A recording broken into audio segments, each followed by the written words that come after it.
So I do understand that they try to hide things. I think I don't know. I think maybe it's good, maybe it's bad. There of course has to be, I think, some sort of incentive for you to buy it. Otherwise, they just kind of end up being like WinRAR. Do you know it's pretty famous, but do you know the way WinRAR makes money? I actually don't. Well, I know there's a paid version for that, but nobody really uses it. Exactly. It's a thing. They actually there's actually many people who pay for that, and the reason is that they don't care when individuals use the free WinRAR, because they make all their money off of corporations. Because as a corporation expending those few €1,000 a month, it's peanuts. So corporations are perfectly happy to buy for WinRAR, whilst everyone just uses it for free. So that's actually a pretty nice model, but probably not something that StreamYard can do. Live finally returned. The primary on the channel has finally returned. Maybe I should say some things about that. So I had quite a few months away from YouTube. I set to a job, like an entry-level job, basically. So I came from, I think one of my last online appearances, I was on the channel, and I said I wasn't banking. I just kind of cut things short because I didn't want to do much stuff, but I was technically in financial advisory and didn't end that, but I did get kind of action, or kind of a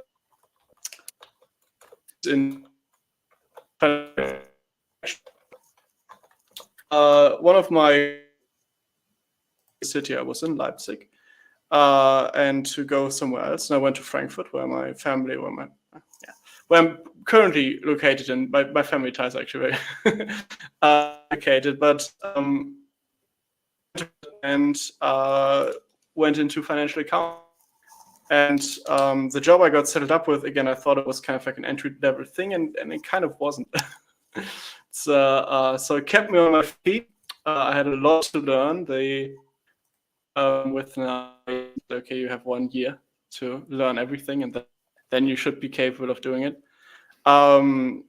So I kind of had to rearrange my life, and that took a lot of time away that I would have otherwise invested into YouTube.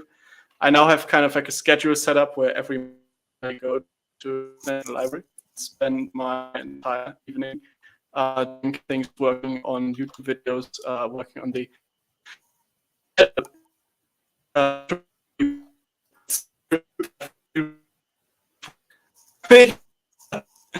always the issue that, well, two issues. One of those was even that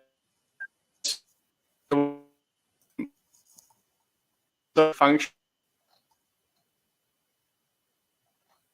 that I then kind of had to check if everything is up to date. But yeah, that's from my side. Oh, somebody says I'm roboting. Oh, okay, is that? Let me see if I can. No, sadly, the way my internet is set up at the moment, it's just kind of shaky. Well, with the roboting, it's like it's fine 70% of the time, but then you have, or 80, 85 maybe, but just every once in a while, a few syllables are getting a little bit chopped up. Okay, let me just try to leave everything. So, okay. I hope it's better now, because it's not getting any better. There's not much I can do here. That's just my internet. I'm sorry. It's fine. Perfect. Okay, let's hope that it keeps that way. I'm not seeing any. I had a little bit of an icon also going on that my connection was weak, but it's gone away now. Okay. Anyways, that's from my side. Something else you might be noticing, so I'm getting to the other person in the room now after 4 minutes and 40, is I'm currently joined by Monophthalmos. Monophthalmos, welcome to the channel. Yes, hello. Thanks, and good evening, everyone. Thanks for having me on. For various reasons, being German, having some familiar ties to Prussia, this is of course an issue that's near and dear to my heart. And I guess this is one of the more spectacular and points of interest that obviously come to mind when talking about Prussia. I guess part of the general popularity that Prussia still enjoys online is due to military feats, in many cases tied to the 18th century. So yeah, looking forward to talking about it today. Yeah, great. So I think we did actually my first live stream ever together, which was on Prude's channel. Yes, that was my first one too. Yeah, way back when, and we kind of kept in touch. And the thing is you probably won't be seeing Chris much more on this channel.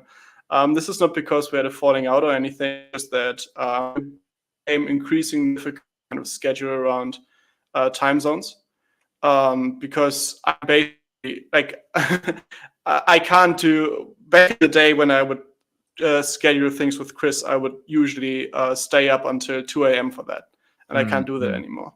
Yeah. So because of that, I kind of try to always keep in touch, but there's only like a very small window of time in which we can talk. If we can't talk outside of the show, like on a regular basis, then cooperating on these kind of things basically falls into the water. So now I have a local expert with me, Monophthalmos. You also have a historical education, right? Yes, I do. I have to admit up front, though, I have not played Europa Universalis. I have only played a little bit of Empire Total War, so most of my historical education came from outside of these games. So I hope I can generally keep up, but can't talk about these two. Okay, that is of course an issue for concern, but we will not hold it against you yet. I actually, for this episode, because it is so emblematic of basically the 18th century, I actually thought about drawing references or even framing this in terms of Europa Universalis, because many of the things or many of the mechanics that are prominent in the game actually feature in these wars. Okay, but anyways, we were last time on this channel, we left off with the life of Frederick II, kind of the man Frederick II, where I kind of let shown through that I don't like Frederick II very much. And maybe the dirt that we heaped upon him then for being a silly little gay atheist, we now relieve a little bit, because he was he had an outstanding military career in the 3 Silesian Wars. And not only do I want to kind of feature the Silesian Wars, but I think also because history always, I think, is something that we also need to learn from. I hope that in this presentation today, we can also kind of draw out the successes and failures that frame these wars. And I'm not an expert on battles, so into depth on these battles. Monophthalmos, you've sent me a Excel sheet on the statistics of various important battles, and if you want to go on these battles, you're free to do so.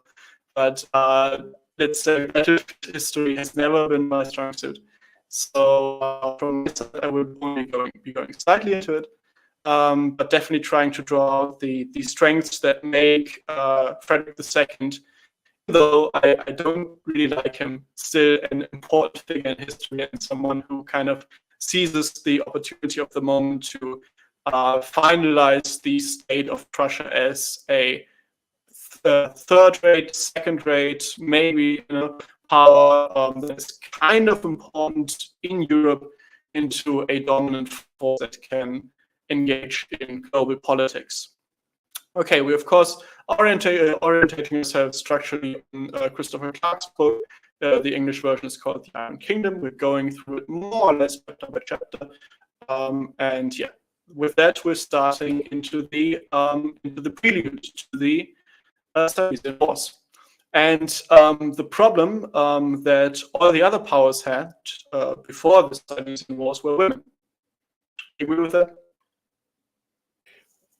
Well, I mean, you could certainly say that. I mean, if I recall correctly, when the U.S. Constitution was drawn up one of the reasons that was cited against the monarchy was that the monarchy would every once in a while bring a woman upon the throne, and men couldn't be expected to accept that kind of government.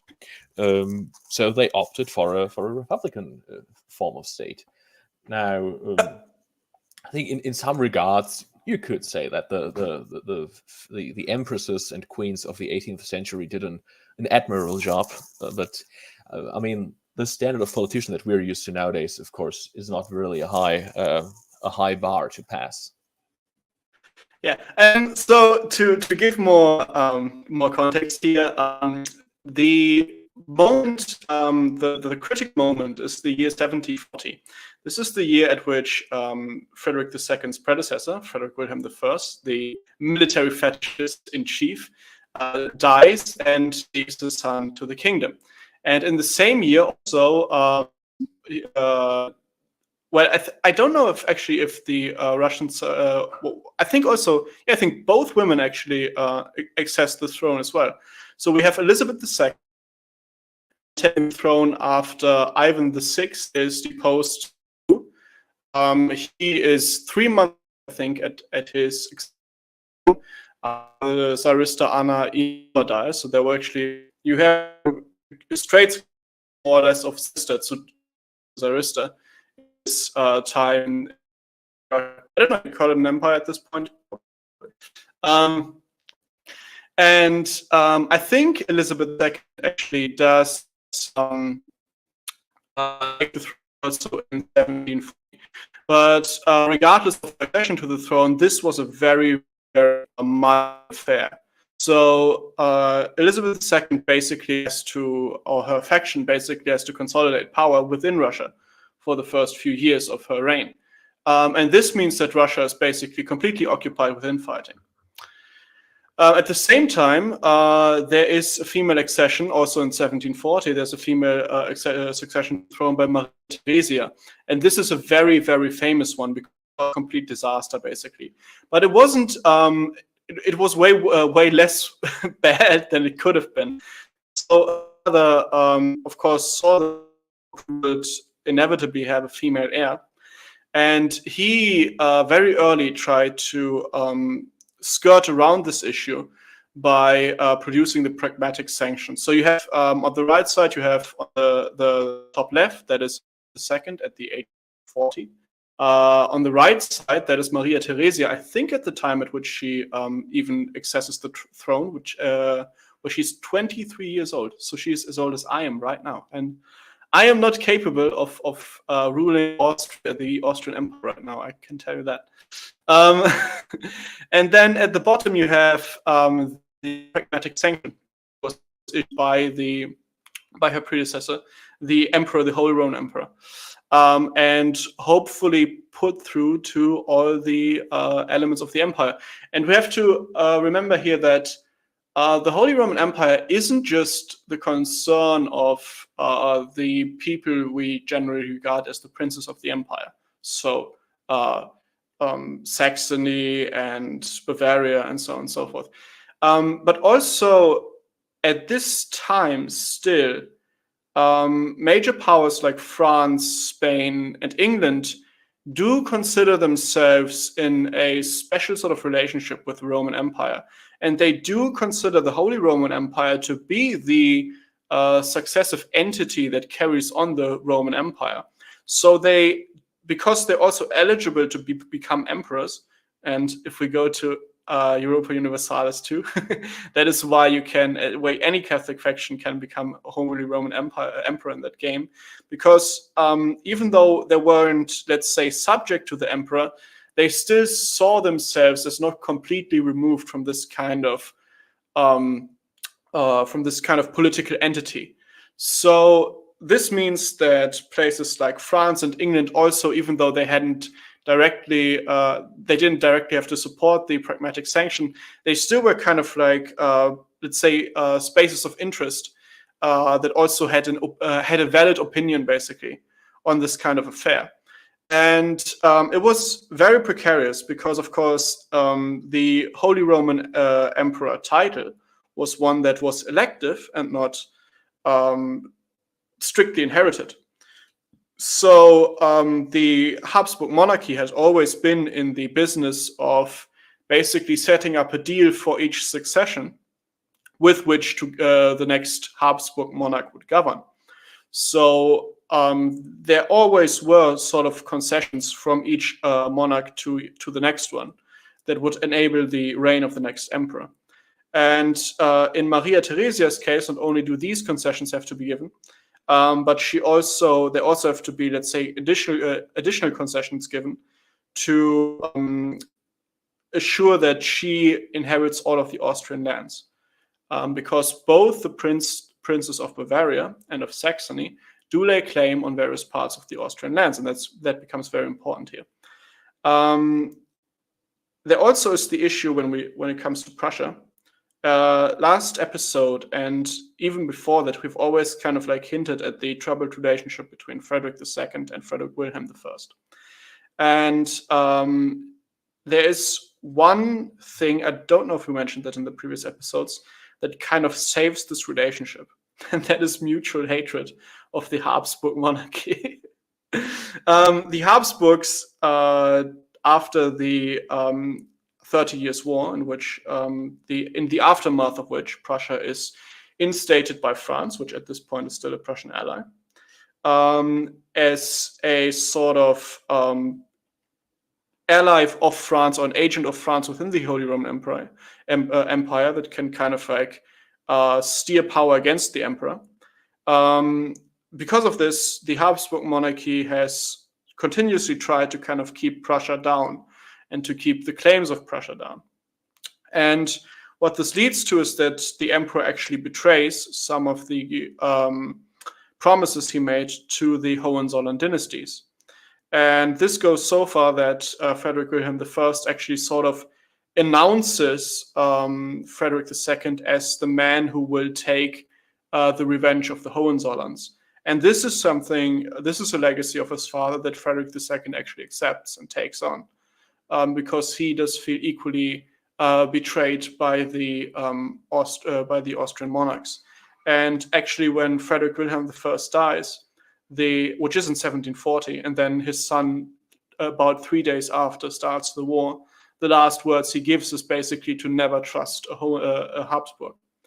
So all of these things come together to form kind of like a perfect moment in time. And again, this kind of moment in time is what Frederick II seizes upon. And there we see also the leadership and government culture that had been grown up and entrenched itself within Prussia at the time, because he basically acts alone. Based on the quickness with which he takes his decision, he took a few days at most. He probably made the entire decision to go to war within a single day. And there is no sort of deal to be had. There's no people to be consulted. He just takes the decision to go to war. He calls his cabinet together, and then they go to war.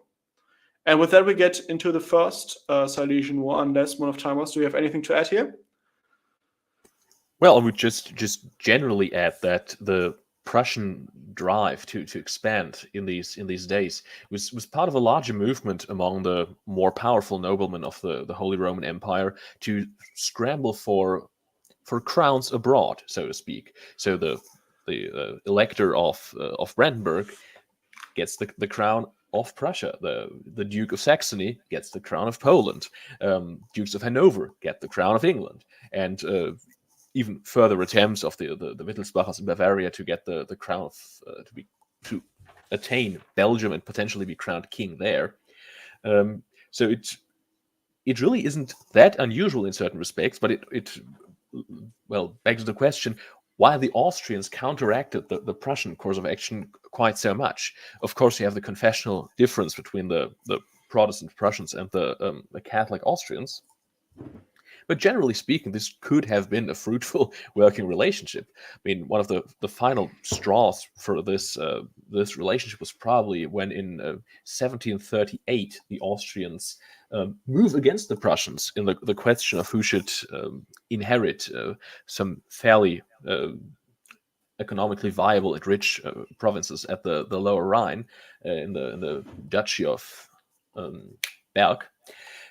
So I guess from this point on, the personal relationship, at least, couldn't be salvaged between the Habsburg dynasty and the Hohenzollern dynasty.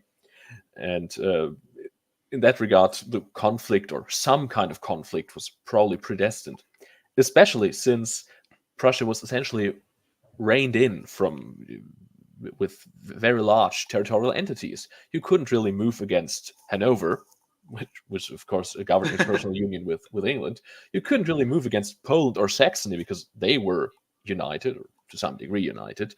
So the pretty much only logical direction with any kind of dynastic volatility at this point in time was Silesia. So as you said, it was essentially a perfect storm.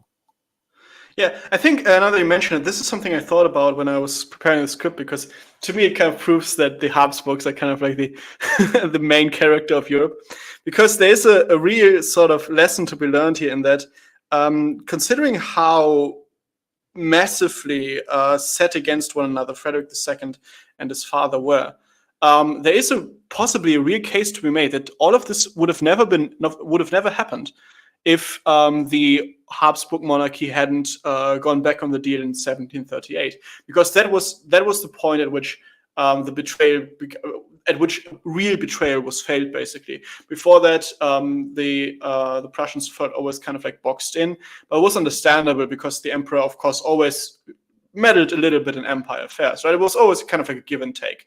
You know, a new emperor comes to the throne, he usually gives a lot of concessions, then he kind of like takes the time of his reign to reel the concessions back a bit, so the empire doesn't completely, go everywhere. And then on his last 5 to 10 years, he sets up new concessions, and then the cycle repeats. So it was kind of expected that the emperor would do a little bit of meddling. But in 1738, this was a promise that was basically given by the Habsburg that should have been as good as gold, but it wasn't. And there is a real case to be made, I think, in my opinion, that Frederick II's animosity would have gotten way more towards his own father and way less towards the Habsburgs if he had basically, if they had gotten the land, right? If they had gotten the deal. And maybe the Habsburgs could have averted almost the beginning of their end had they stuck by their word there.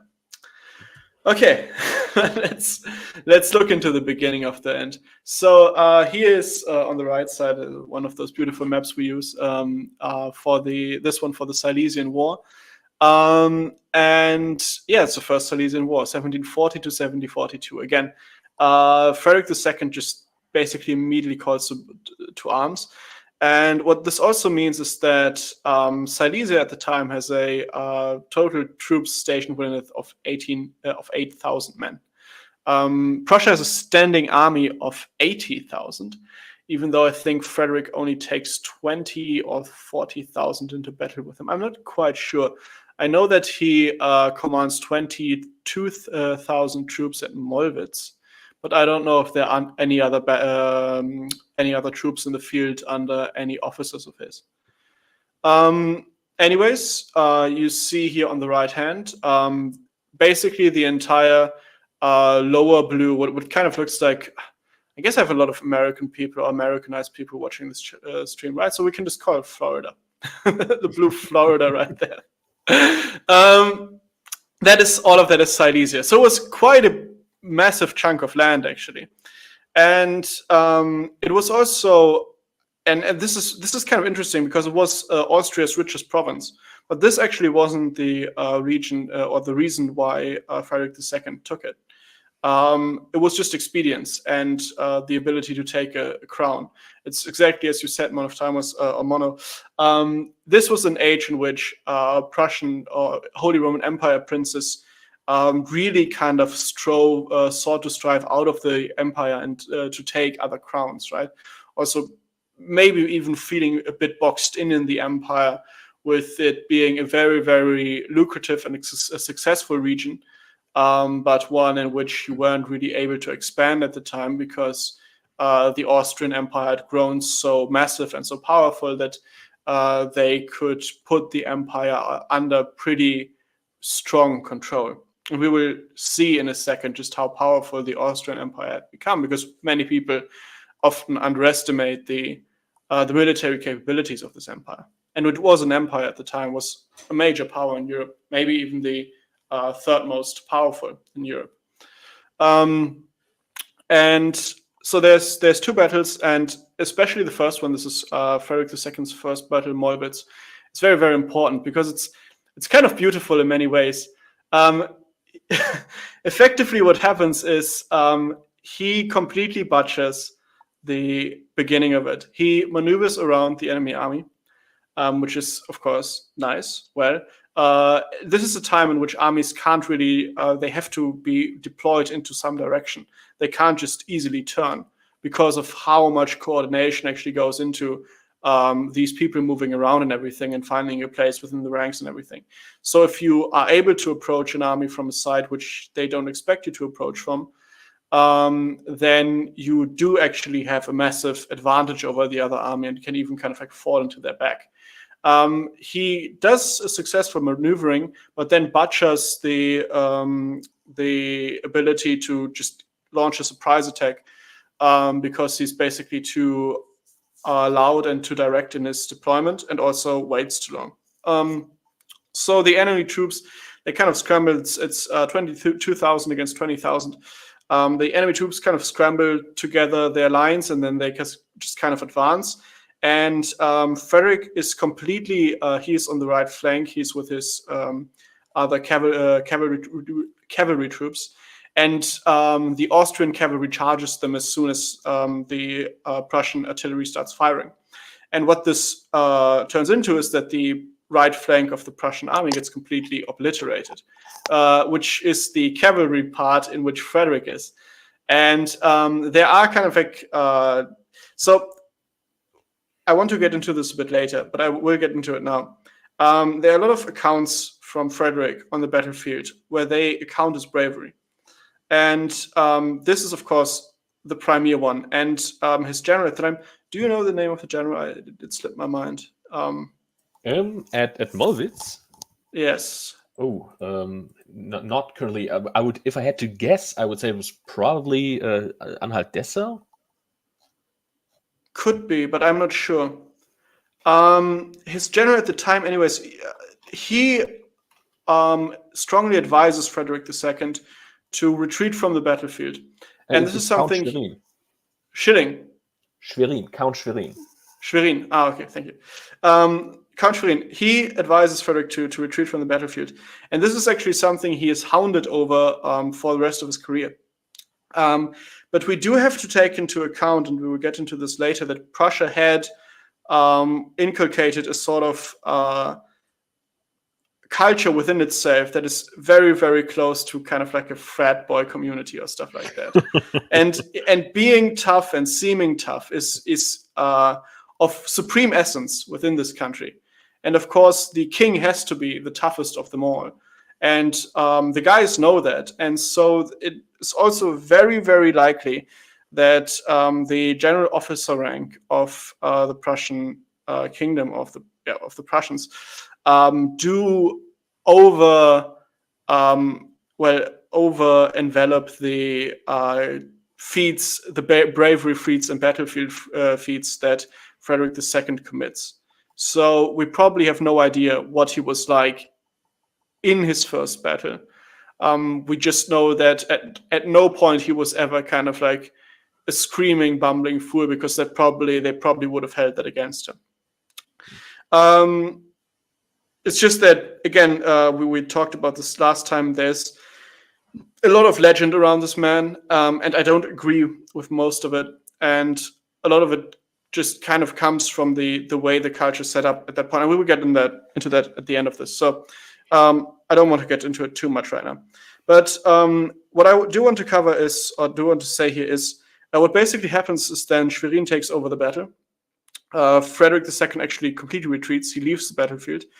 And the right flank, which has been driven into by the enemy cavalry, the cavalry is not repelled by other cavalry. It's repelled by grenadiers, and it's repelled by infantry troops. And the Prussian infantry just kind of like stupidly charges into the enemy army and just wins it. So basically that, because what turns out at Mollwitz is that the Prussian infantry is leagues ahead of any other infantry fighting unit on this continent at this time. They walk quicker. They walk they walk twice as fast, and they shoot about twice as fast. So if you just have them charge at an enemy, they win the fight. And it will be this realization that will become kind of the core of Frederick II's strategy. And here's a point at which we have to, I think, really praise him, because I think this is something that does make a great leader. In his future battles, there will be many things that are very, very unique to him. For example, that he doesn't, in one battle, I don't know which one it is, he doesn't deploy his cavalry at the flanks, he deploys them at the center, because he has learned that his infantry troops are capable of catching a cavalry charge, while his cavalry isn't very good at that. So he sends the cavalry in at the center, has the infantry charge the enemy, open a gap in the center, and then has the cavalry come out of there. What he does here, what he displays here, is that he's incredibly flexible. He doesn't really take presumptions over his own army. As soon as he finds out that infantry is his strength, he is able to efficiently and intelligently build around this.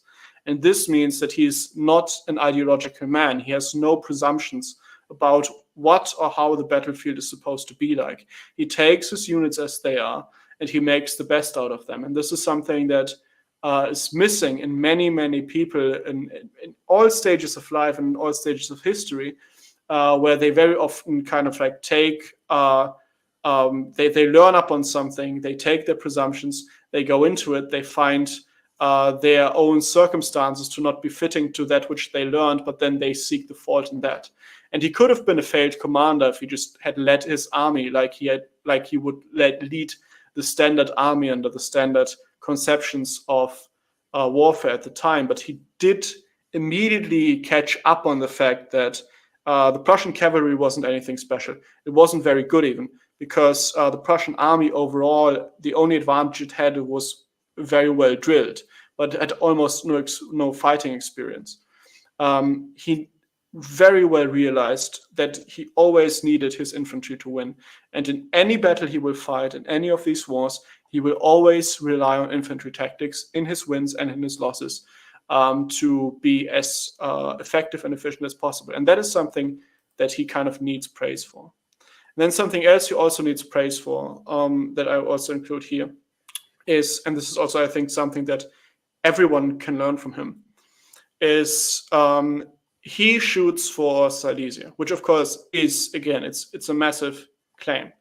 But at times like this, and we will also get into a bit more of this war, at times like this, it is, he kind of had a massive advantage basically over Austria. And it's very often the case in history that at times like this, rulers get overconfident and try demanding more than they initially set out for. And this, of course, is something that we do in our lives all the time, right? We go set out for something, we're successful with it, and then we want more, and then we want more and more and more and more. But something he understands, and something that will mark the Second and Third Silesian War, is that whenever you achieve something, and whenever basically you turn over a page and you achieve a change, and you have an effect on the world, there always is an echo, right? You scream into the woods, and there always will be an echo coming back at you. And in his case, he does realize that the echo will be proportional to what he takes. So let's say he takes all of Bohemia. The things that would happen later would have destroyed Prussia and made it into just a small piece of Brandenburg that they started out with. Because he knew that nothing in life comes for free, and that whenever you take something there's always going to be something down the road where the action comes back at you. And this is something that happens with anything in life, I would say. And that should remind us to always be prudent in the way in which we approach things, and to never try to bargain for more than we set out for. Okay, you want to say something? Well, yes, exactly. I think this is an underrated point about Frederick the Great, or to some degree statesmanship about during the age of the 18th century and the cabinet wars in general. You couldn't really get greedy. I mean, West, we talked about the importance of Silesia, how profitable the province was and everything, but it's still a very limited and defined goal. Everything was settled with a treaty. Well, it was settled 3 times with 3 treaties, but at the end of the day, this is still a very manageable, coherent, and structured war, if you will. And I think to some degree you could even apply this to him as a battlefield commander, where he did, attempt extremely risky maneuvers at times, but he did not go for incredibly crazy surrounding maneuvers and everything.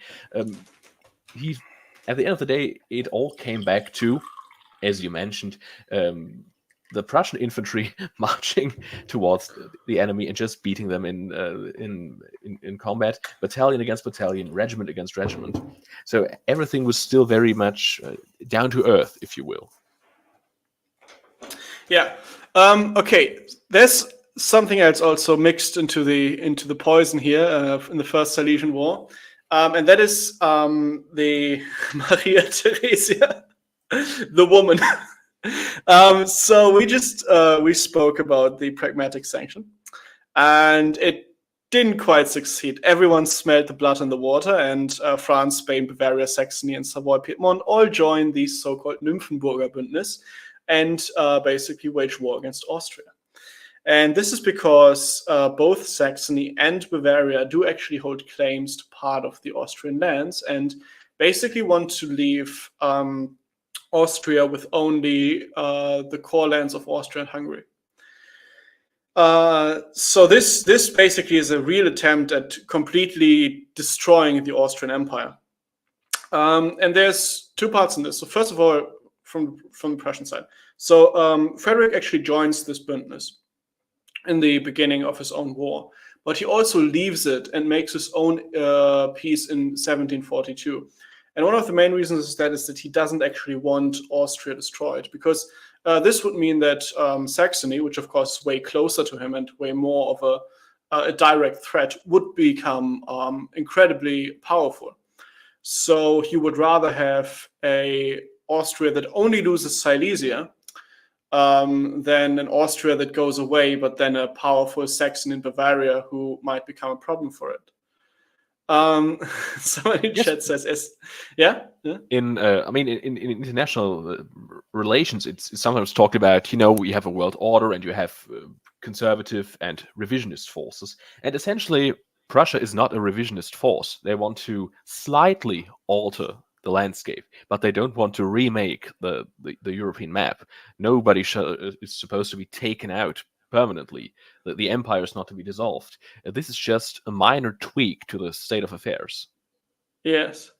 So he leaves the alliance, and here's how we see how powerful Austria actually was at the time, because with Prussia out of the war, had Prussia stayed in the war, let's put it like this: had Prussia stayed in the war, all of the lands would have stayed in Austria's hands. This way, they just win against all the other 4. They completely obliterate Bavaria, Saxony. We have to take into account, of course, places like France and Spain. They don't send their full army, right? They don't send like everyone in. They just send a few relief forces and a lot of cash. The brunt is, of course, taken by Bavaria, Saxony, various Freikorps. But still, it was still weakened Austrian Empire. I think I missed saying in the previous slide. The Austrians had just come out of 2 wars: Polish War for Succession and the Ottoman defenses. So they had already taken huge casualties before 1740. Now they have one major loss at Mollwitz, and then other battles against more or less 2 other powers in Europe. And they just come out victorious, so that by the time of 1744, Frederick II actually rejoins the coalition against Austria. And the reason he does this is a few days before that, actually, Saxony has already fallen and now fights on the side of Austria. So Austrians, a very strong force in Europe at the time, very much not to be underestimated. And what he knows, again, is he knows the blowback is coming, right? He gets out of the war early, consolidates his army for 2 years. He does this immediately. In 1742, immediately starts setting out to improve his army, setting out to learn from his mistakes and everything. He knows there's another war for Silesia coming. It's also part of the treatment that he got, because, again, he's at this point not really part of the cool kids club of Europe, right? And all politics is schoolyard politics. That's very important, I think. So if the cool kids don't care about you, you can always get bullied, basically. So there was never any treaty that he could have struck with Austria which would have guaranteed Silesia to him. So the treaty he takes is basically he accepts Maria Theresia as empress. He gets Silesia, and he promises to not take any offensive wars for any other, claiming any other Austrian lands. And this leaves him the ability to take an offensive war against Austria, which doesn't claim lands, which is what the Second Silesian War basically is. And it gives him the ability to take 2 years to sit back and basically reform his army further and to learn from what has happened on the battlefield. Because he knows that the Austrians will take his stuff and nobody will come to defend him, because he just isn't one of the cool kids yet. So the Second Silesian War starts in 1744. And it has 3 major battles: Hohenfriedberg, Soor, and Kesseldorf. And this is where he really starts showing that he can use the infantry troops that he has been given. Infantry charges decide all of these battles. They are massive successes for him, and do display a real ability of the Prussians to fight battles. Do you have anything specific to say on to any of these battles, Mono? Well, I mean, apart from the obvious fact that one of the all-time great German marches has been composed to honor the victory at Hohenfriedberg, the Hohenfriedberger March, not really. I mean, this was in some ways you could almost say least interesting of the 3 Silesian Wars. I mean, the promise to not claim any other Austrian lands was, of course, a pretty empty promise. I mean, which other territories could he have claimed? Bohemia or Moravia were just too far apart, with natural borders in between. So, I mean, the assessment that Christopher Clark makes in his book, that Frederick understood that the peace treaty after the First Silesian War was essentially just an armistice, is certainly correct. So this, so to speak, this just rubber stamps, if you will, the already determined peace treaty after the First Silesian War. And I mean, this notably is also the shortest one of the 3. So the first and the second one both take just about 1.5 years, with this one being like slightly below, like 16, 17 months. Yeah. And I think going back to the schoolyard politics of Europe, it's important to say that even though the Second Silesian War for Frederick ends in 1745, again, he kind of gets out early as soon as he basically has shown the Austrians that, no, you just can't just, take Silesia back immediately. In 1748, the entire coalition war ends. And this time, Silesia is officially put over to Prussia by the major powers of Europe. And 2 very important signatories are France and England. And again, this is a time in which, let's say, political truth is very much a committee of the great powers. Again, it's just schoolyard politics, right? There's just some kids that are cool, and they set the rules, and then basically their word is what counts, right?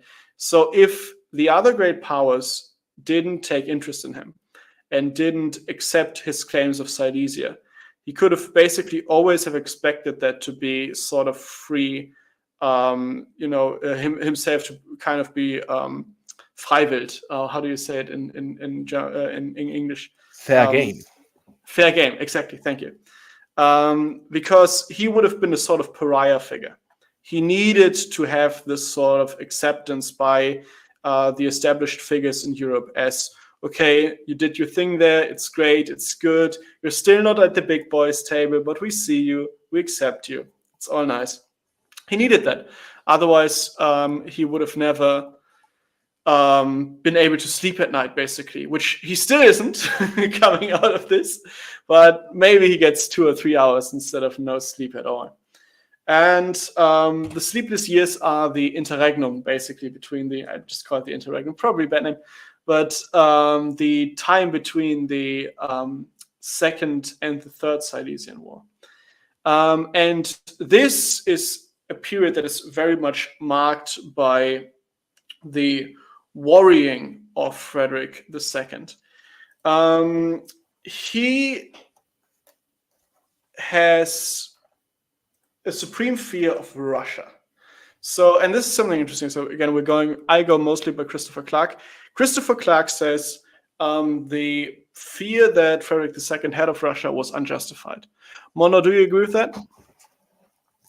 Well, I don't want to go all schizo on this, but I sometimes feel that the fear of the Eurasian hordes is something so deeply ingrained in the European mind that it's just one of those fallback things you kind of always have in mind. So I think to some degree it's just natural, and to some degree, I mean, Russia was in ascension during the early 18th century. I mean, they had beaten Sweden in the Great Nordic War. Poland-Lithuania was far beyond its peak in power and military prowess. So, it didn't take a genius to look behind the corner and to assume that Russia would greatly improve its position. So, I think directionally, Frederick the Great was correct.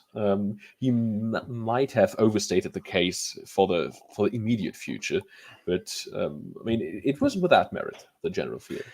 I think I agree with that. So the reasoning that Clark seems to do is he later gives the figures of men that Russia contributed into the Third Silesian War. And if we go by that, then Prussia could have alone beaten Russia, no problem, because Russia only committed 80,000 men and deployed far away from home against the advantages, of course, or the disadvantages of being the attacker, all of these kind of things. If Russia alone attacked Prussia with this kind of force, then Frederick would have definitely won. And he probably also wouldn't have feared that. Austria-Hungary at any time had an ability to raise more than 80,000 troops. But I do think that Clark can only say this in hindsight, because this isn't exactly a time where you have vast intel networks that give you a good idea of how many troops are in which country able to mobilize at what time, for what purpose, and so on and so forth. I do think, and we will get to this, I do think Frederick overreacts, but I don't think that his fear of Russia is unjustified. I agree that Russia was an ascending power, a real threat. Of course, the Prussian court was completely aware of that. And it's just big. You just have to deal with that. Right? You just look at a map, and they had maps back then that kind of showed them how big the countries were. And you look at Russia, it's just to the east, and you don't know how much to the east it goes. It's just big. So you should fear it because just of how big it is. If Prussia were to lose a war against Austria and only lose, so to speak, Silesia, that would be bad, but still manageable. Prussia had done without Silesia beforehand anyway. But if Prussia were to lose East Prussia to the Russians, which of course was what they were after. Now, East Prussia was the sole, or at least prime, reason for the Prussian claim to kingship. You can't be the king of Brandenburg You can be the king of Prussia, but you can't really maintain your claim to kingship if you lose the territory of which you are the king. So the loss of East Prussia would have been, I think, would have been an impossible blow to the entire concept of what Prussia or Brandenburg Prussia was supposed to be as a state. Yeah, that's very true, actually. So again, Frederick II is very afraid of Russia. And what happens at the same time is that, and this is, I think people always kind of forget this, but this is a time in which the United States are already settled. Probably all the United States people in the chat do know that the United States is alive and swinging at this time. But of course, it's still a colonial power. 1776 hasn't happened yet. And so the English are fighting the French in Ohio, at the other end of the world, for colonial possessions. And what this means is that the English prepare for a war with France in their immediate vicinity. Because, well, if you clash with France in Ohio, you expect this to continue into, your almost border with France. So they want to protect Hanover. Because, as you said, Hanover is in a personal union with England. Of course, the House of Hanover reigns over England. So the English king is very much concerned about the small little city region of Hanover, which is right next to Prussia, which is allied to France. And he, of course, thinks the French will attack us any day now. In this war, Prussia will join, and my beautiful little Hanover will get swarmed with Prussian troops because they won't be able to jump the English Channel, and so they will go wherever they can. So, in panic for the beauty that is the city with a white mare for its sign, he strikes a deal with Russia to basically give them access to the English fleet, to board their entire army to invade. He gives access to Russia to invade Prussia. The entire army, basically, because he is so afraid of any harm being done to his home region, which is very cute in my opinion. He does care. And of course, this freaks Frederick out, absolutely, right? And in this, he does something which Clark judges as an overreaction, and also judges as an overreaction. It is a part of the same leadership style that enabled him to declare war in 2 days, basically. He now, without consulting anyone or anything, just kind of goes up to the English and makes his own deal with them. And this Westminster Convention, which he sets up with the English, means almost immediately that France cancels their alliance with him. And that is a massive blunder because, of course, again, it's understandable that he fears a Russian invasion. But if he had taken 1 second for diplomacy, he would have realized that he is not the goal or objective of this war. And there was a huge range for diplomatic engagement here. And so what we're seeing here, something that's very, very German, very Prussian, is you always make up foreign policy and foreign diplomacy mistakes with just military prowess. And this is very much one of those moments where he completely blunders his position in Europe, and he has to pay the price for it.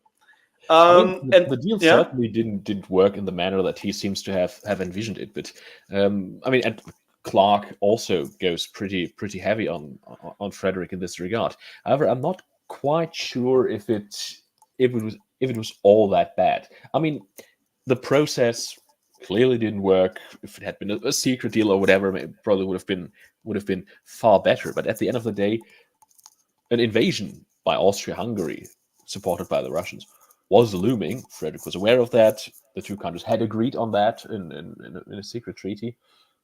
And essentially, Frederick the Great was stuck between a rock and a hard place. And arguably, England could offer Frederick more than France as an ally. I mean, if we jump ahead a little bit and look at the contributions by France to the Third Silesian War, it wasn't exactly massive. And looking at how screwed French government finances were in the 18th century, I don't know if they could have made the payments that England, the English crown, ended up making for Prussia. So, I mean, I guess if you end up winning the war, like, everything was ultimately fine. But as far as foreign diplomacy mistakes go, this not only doesn't even make the top 10 in German history, I would argue, but it was, in some regards, you could probably defend the move. The move is understandable, right? It's understandable that he fears a Russian invasion on English ships. And again, this is the point where I disagree with Clark, because this was a real threat. The execution is just terrible, because it wasn't, this is important to note, right? It wasn't a treaty. He actually had no alliance with England. He had nothing. He had actually just, there were several ways of going about this. There is a way of getting an alliance with England. There's a way of just kind of like getting this situation under control and keeping the alliance with France. There's like various things, and he basically just blunders all of the options that were on the table, and he just does the bare minimum, which is alleviate the very short-term threat of Russia, but then he has nothing to hold after that, and so this goes into the complete political isolation which Prussia stands in the Third Silesian War. And of course, England does act as a sort of ally because they heavily support Prussia financially, but they didn't need to do that. It was, of course, prudent by them to do that, but in foreign policy, you can never expect your other powers to act prudently or intelligently if you can't force them to do so. So this is probably, and again, it kind of shows his strengths and his weaknesses. We have talked, Chris and I, in the last episode, that he was kind of like, on a personal level, he was kind of terrible, but and it shows here. It kind of like shows this other part to his personality. He is, and again, we have to give this to him. He makes many good decisions at this time, but he isn't. He is far from being this godlike figure that many people want to make him out to be.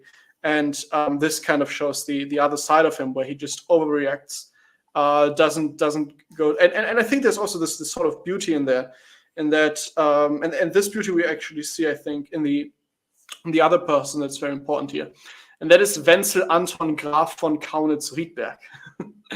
And he is an Austrian statesman. He convinces Maria Theresia to rethink foreign policy for Austria, because at this time Austria is still allied to England.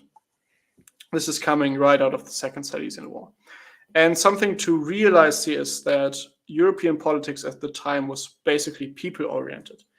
The alliance between Austria and England was mainly dynastic and personal in its functionality, right?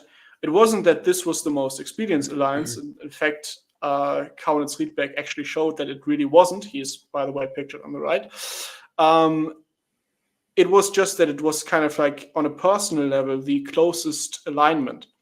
And so there is a real, at this era, we see a sort of shift between what some people call the reign of quality and the reign of quantity, right?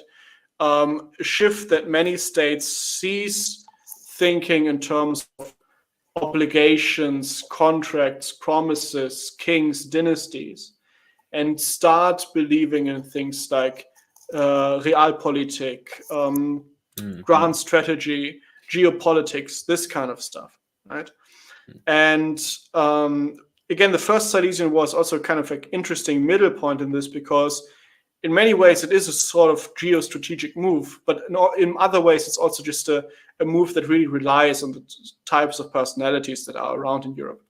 And of course, again, if you want to go back to Paradox games, the game that precedes Europa Universalis 4 is Crusader Kings 3, which very much is person focused, and that is basically the approach to politics that exists and existed before, and that is kind of like moving out, right, and going away. And then in EU4, you play as a country, and even if your kings die and you have another dynasty on the throne, you can still continue playing. You can play as a democracy and whatever, because at this point, the countries start conceiving of themselves more as states and not as the endowments of individual people and families. And this is something for me personally where I would say this is a misstep in Western history. I think that this attempt at trying to make politics about the state and about a political entity has as its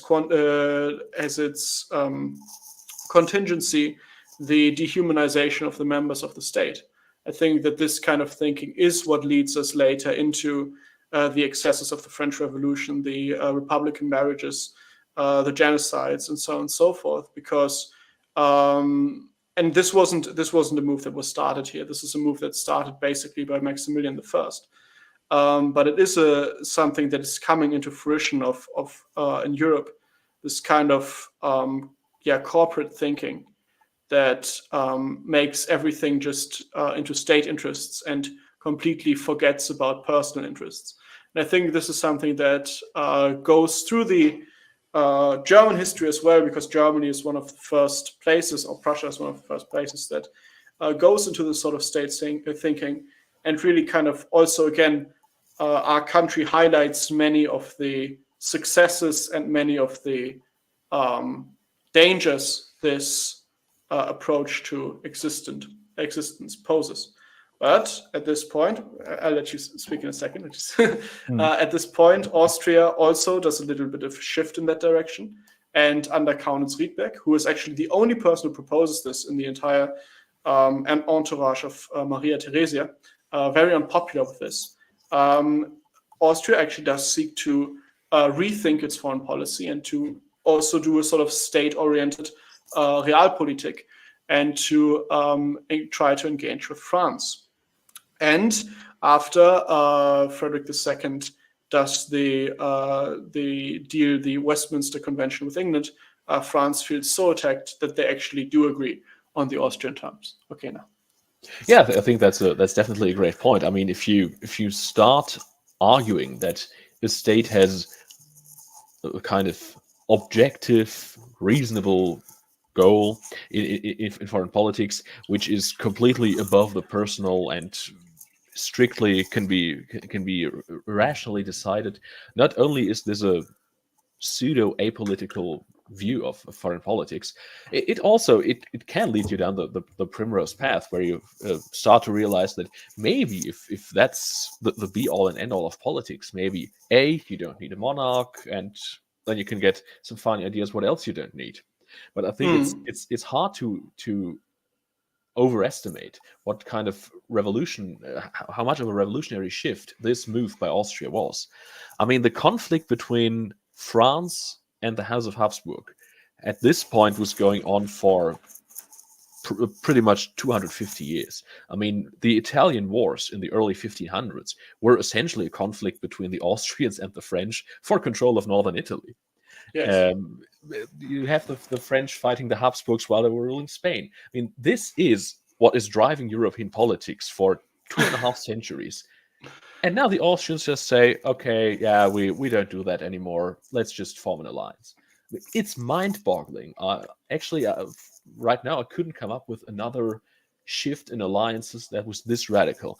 Maybe one of the closest things would be Richard Nixon flying to China to work with the Chinese against the Russians. But that's the level of shift we're talking about here. It's in a way, it's brilliant, but it's of course, in a quite literal sense, revolutionary. Yeah, it is very good. It's very revolutionary, and I think these kind of concessions that are made here, because we're touching up on the revolutionary age, right? It's just about to begin, and it's not a pariah that just happens. I think people always say, there's like these various things like reactionary ties. They're always kind of like, the evil revolution just kind of boils up. Satan just kind of escaped from under his rock and goes amongst the people. of course, the pro-Enlightenment crowd goes, so, everyone was going to getting literate and they were getting enlightened, and so they didn't need someone else to do the thinking for them. And so, but what actually happens is just that politics is sort of going away, and we've always shown this also in the rise of absolutism, right? Politics is going away from the people and it's going towards these corporate forms, right? And I don't mean like business forms, but just corporate forms, in the sense that corporate comes from corpus, right? So you have a body, that's what it is, and what you care about is this body, and this is a form of materialization of politics. It's a materialism of politics, and all the other things come with it, right? Which is why the Enlightenment is materialistic. Why all these things happen the way they do, also why they worship women, right? Because it's always then a shift from the between head and body, right? The politics isn't about the head anymore; it's about the body. It's about just running a corporate form, and that is what absolutism is. That is what all these shifts entail. And as soon as it becomes about the body, of course, the head just basically shifts away. And so the revolutions are just one of the forms this takes, right? And this is the important way. The revolutions aren't actually that interesting in themselves. They're just an instantiation of what had already happened in the courts of Europe. They're just kind of like the logical consequence of what happens. And yeah, there was this policy. If you go back in time, basically, right? They would talk about this. They even had a name for it. I'm sorry, I don't have it with me right now. They would talk about this shift in foreign policy, like we talk about the end of the Cold War. It was that prescient to them. It was a complete rethinking of how the world worked, right? Basically, just like we had in the Cold War, there were two powers, and now there's just something else. So this is what happens. Of course, this gives Frederick sleepless nights, because he also knows how exceptional it is that France and Austria join in an alliance, and he knows who this alliance is against. He knows who it is who set them up to this. So the Austrians, Maria Theresia, she has a major woman moment. She believes him to basically be the Antichrist, and she just flips the stuff, and she gets all the boys together who have been snubbed by Prussia, and then of course are France, Russia, few Holy Roman Empire princes, and Sweden. Funnily enough, the Swedish also join into the Third Silesian War. That on the right, by the way, I usually try to keep my images on point. This is a battle map from the Third Silesian War, the battle in 1761. And I just wanted to include it here because when you look at these sort of historical YouTube channels or whatever, or historical books, and you look at battles, you always met with these colored squares on maps, and I think people always think that is something that's new, and this it's from the time. It's actually from the 18th century, and they were already doing that back then, so I wanted to include it here. This is actually the way in which battle lines were drawn. Okay, so Third Silesian War, you can come here more if you want, because I only did a few notes on this. I did, however, just to give a sense of proportion, write down the numbers that Clark gives in his book onto the amounts of men that join. Sadly, I couldn't find the amounts of men that were committed by Sweden and by the Holy Roman Empire. But for the Holy Roman Empire, I think we can say that it's an uneven commitment, because, of course, they basically commit their whole army, but it's not their whole army that fights. So we can say a rough even 100,000 men. Sweden, I have no idea. Then the princes also add to the Austrian forces an imperial army of 40,000 men. Russia gives in 80,000 men, and France 129,000 men, and 12 million livres annually, which actually isn't that much. Their currency wasn't very strong back then. The English give Prussia 670,000 pounds annually, and that gets to an almost equal amount of money. So currency exchanges were a thing back then, and the pound was very, very powerful. Imagine that. Yeah, of course, this is England, and again, we are in the 18th century. This is England at at her first peak, basically, still having the American Empire. So they are massively powerful when it comes to finances, but not very influential when it comes to land powers and just wars on the continent. Anyways, so we have this massive coalition, and something that we can already say here is that it is, however, not a very committed coalition. So the Third Silesian War is actually more or less just a part of another war, which is the 7 Years' War, which takes place more between France and England, and is again more about the New World than it is about Europe. So the French take more or are more committed to fighting the English than they are to fighting the Prussians, and they only really fight the Prussians to basically, because Prussia and England are kind of like in the same corner now. They feel stopped by Prussia, but they don't really have great ambitions in conquering anything from Prussia. You can just see how powerful France was at the time, that basically a small concession by them amounts to 129,000 men, which is the largest participatory force in this entire world. But anyways, we have Russia, which, as you said, wants to take Eastern Prussia, and Sweden, which wants to take Pomerania.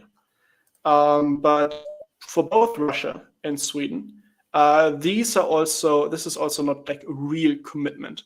The Swedish and the Russian both actually have more of their own wounds to lick at home, and they just see Austria basically going full nuclear against Prussia, and expecting, okay, Prussians are probably going to lose, so we just send in a few troops and then we take our spoils from the war. Anything you want to add at this point? I mean, one thing that we could mention about the Third Silesian War being part of the 7 Years' War, this is essentially, in some regards, a similar constellation to the War of the Austrian Succession. The fighting had started before Prussia joined in, namely the fighting between the French and the British. So a window of opportunity was opening up for Prussia to make moves before the Austrians were ready to strike. And I mean, it's of course always popular among historians to coin new terms, and a number of wars have been called the actual First World War, and among them has been the 7 Years' War. I mean, in all fairness, it was fought in North America and Europe and on the high seas and in India. So naturally, historians have claimed this to be the actual First World War.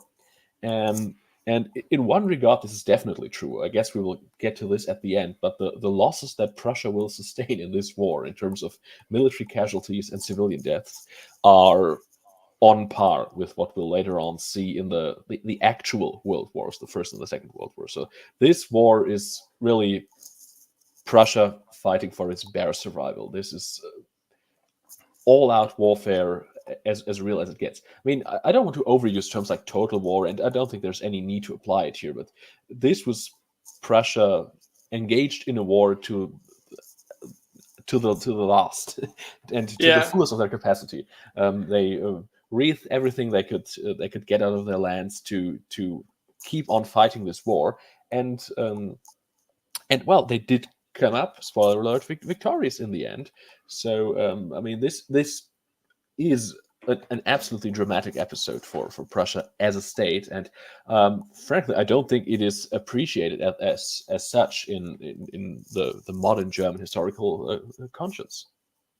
Yeah, this is a fight for survival of the Prussian state. They basically introduced themselves to the big boy club by taking Silesia, because they took from the emperor's land. And again, this isn't just, I mean, this is around the time where Voltaire will write, "Oh, it wasn't holy, it wasn't Rome, it wasn't." But Voltaire was weirdo who had made money by rigging the lottery, right? He wasn't a serious person. He was just being, he was being sponsored by Frederick II. But again, we can see how much of a bribe Frederick II is from this sponsoring. The Holy Roman Empire was the Roman Empire. If it wasn't Russia being the Roman Empire, but basically, if there was a Roman Empire, it was either the Holy Roman Empire or Russia. And for everyone who wasn't Orthodox, it was pretty much the Holy Roman Empire, right? Of course, didn't think, oh, it's like Rome back in the day. Everybody wanted to be like Rome back in the day. But it was still the Roman Empire. And it was massively respected for that. And taking a chunk out of that basically is like going to the biggest guy in prison and knocking him in the face, right? Prussia has introduced itself to the Big Boy League, and this is now the war that decides whether or not they will be completely obliterated. Because in that case, Russia takes Prussia proper, right? The East Prussia. Sweden takes Pomerania. Austria takes Silesia.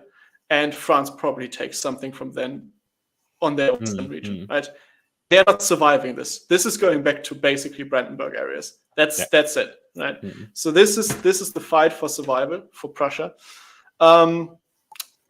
and they, but maybe also, again we can keep the EU4 analogies here.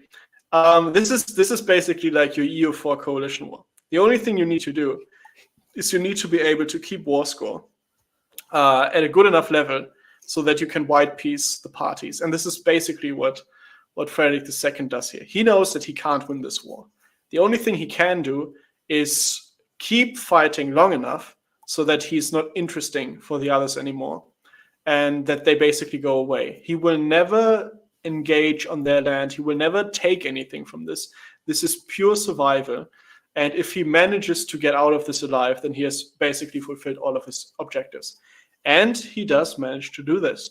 The Third Silesian War, the 7 Years' War, is a massive war. Again, we can also get into the casualties. And in it, Frederick actually, by himself, fights 16 major battles. This is important because the entire war, when it comes to Prussia, has about 20 battles, major battles in total. And he fights 16 of them. And this already goes into one of the two parts for that factor into his success. And the first one of these is that he is able to make to really back on his armies, on his leadership, basically. It's again the kind of like one man in charge leadership that allowed him to declare war in 3 days. And it's the one man in charge leadership that made him foreign affairs. But now it's the one man in charge leadership that makes his armies way more flexible. Because even if, again, Austria and Russia are both governed by empresses who do not very much appreciate doing a lot of leadership during wartime. So these wars on these two fronts are already organized by two cabinets of ministers who have to more or less agree on what the objectives of the war are, what the commitments to the war are, and so on and so forth. What the foreign policy is, all of these kind of things. Right? So this is already one thing that factors into the general slowness of the coalition forces. The next thing is they, of course, have to work together because they need to coalesce their armies. They need to advance together. This isn't just hard because they're different countries. This is also hard because actually they do have different objectives, especially Austria and Russia both expect Prussia to be basically driven off the map. And they don't want the other party to take too much of an advantage from this. So they actually sabotage each other and very heavily draw out their own decision-making and advances to get one over each other, basically. So there is a real sense of slowness, bureaucracy, politicking within the coalition forces which Frederick fights against. And he massively exploits this. He is aware of this. He massively exploits this by continually using his already faster army, because again, an army is about as fast as its infantry. Well, as fast as its infantry can push its artillery, basically. And the Prussians, they can just march quicker. So he gets a lot of deployments on his own terms. He is on the offensive most of the time, right? Which basically means getting the defensive he wants. This is something, just because I want to, on this channel, I also want to cover Clausewitz. And one of Clausewitz's iron rules always want to be in the defensive. And one of the things of that is that when you're on the offensive, what you're actually doing is you're getting the good defensive because you're deploying where you want. But that's basically what's happening here. He gets very good deployments, and he uses his army very well. And he kind of also perfects his own infantry warfare. What he basically does is he tries to always arrange his armies in such a way that he can just take his force front-facing one of the flanks of the enemy army and just marching through it sideways. And in some battles, this actually succeeds. And this is also, he kind of becomes a one-trick pony with this, in the sense that as other generals start noticing this, they actually are able to foil him in quite a few numbers of battles, because they kind of get the idea that he's going to take almost this entire army to flank one side and then to try to advance basically sideways through their own army with his infantry. But nevertheless, against huge odds, he wins half the battles he fights. And all of his losses, well, there's always this kind of, so there's one battle, and I also don't know where it is right now, I'm sorry. But there's one battle which is always disputed by historians, whether it's a win, a Pyrrhic victory, or a loss. That should be Slondorf. It could be against Russia, right? Yeah, I think so.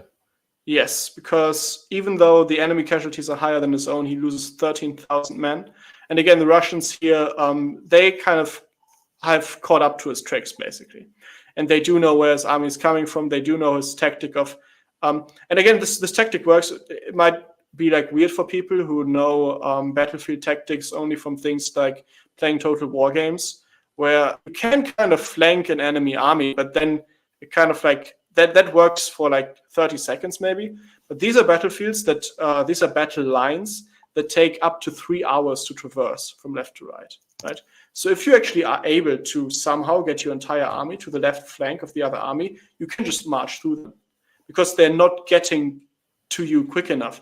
You're basically marching through one line, and they will all rout. And this is Frederick II's main strategy.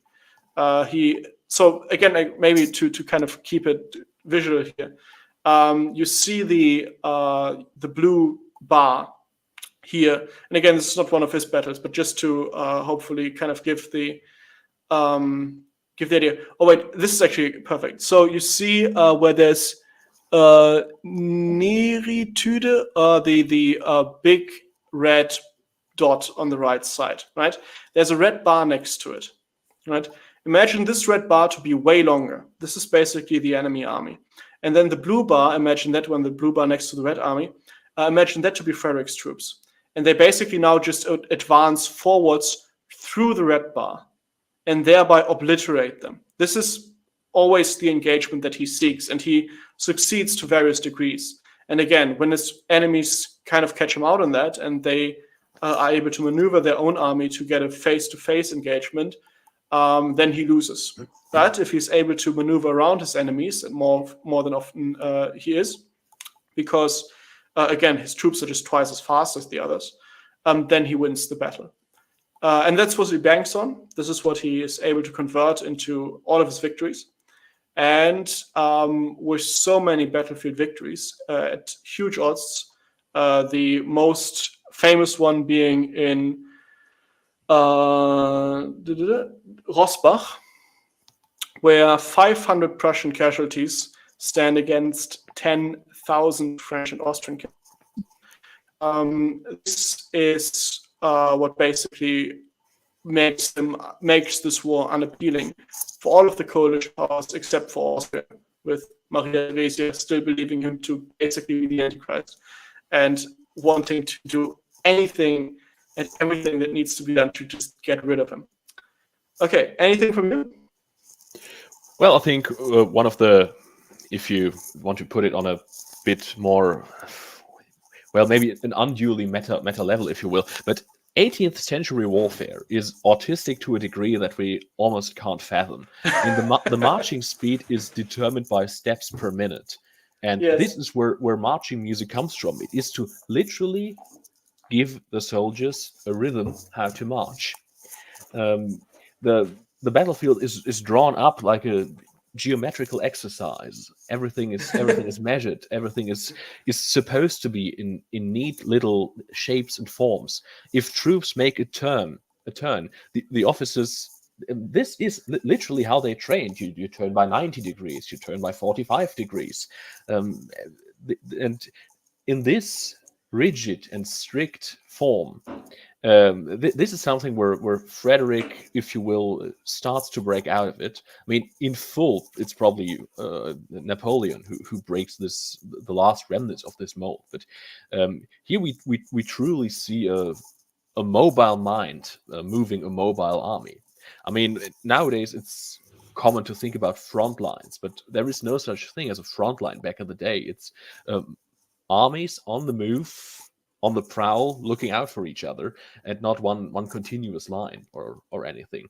And in this game, an army commanded by the king directly, and not through all the kind of cabinets, as you mentioned earlier, will always have an edge and an advantage against the enemy. Yeah, this is a great point you make, and it's kind of like looking to the future. This is actually what loses Prussia the Napoleonic Wars, and the person who does the who gets rid or contributes in large parts to get rid of this kind of thinking in the Prussian military academies is actually Karl von Clausewitz himself. Vom Kriege, one of the main reasons the book is written is to kind of have a theory of military that isn't hopelessly autistic. Basically, the entire idea of it, because people can't imagine it like nowadays.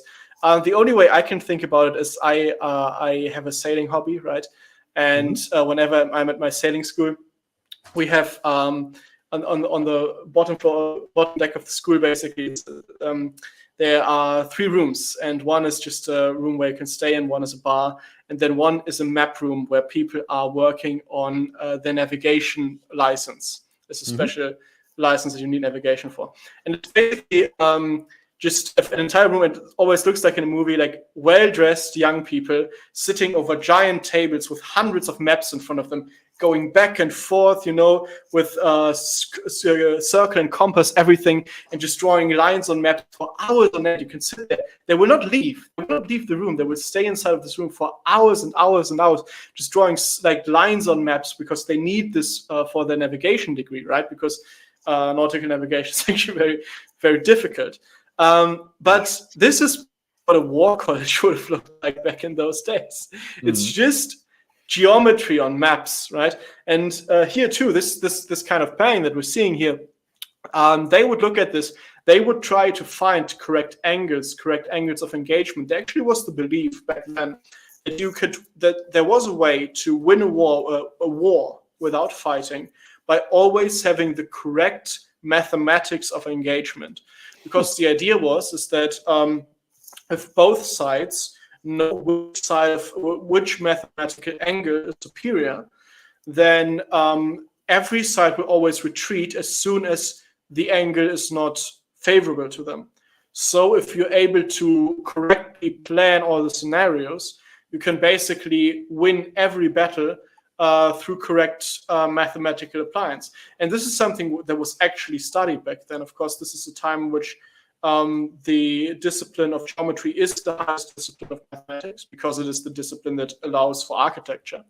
And this is also a time where the Freemasons were already free roaming, basically, and spreading geometry to every corner of the globe as a substitute for any other form of spirituality, basically. And it's something that's taken more or less the thinking of the people at the time by storm. So yes, they do think of war as complete geometry.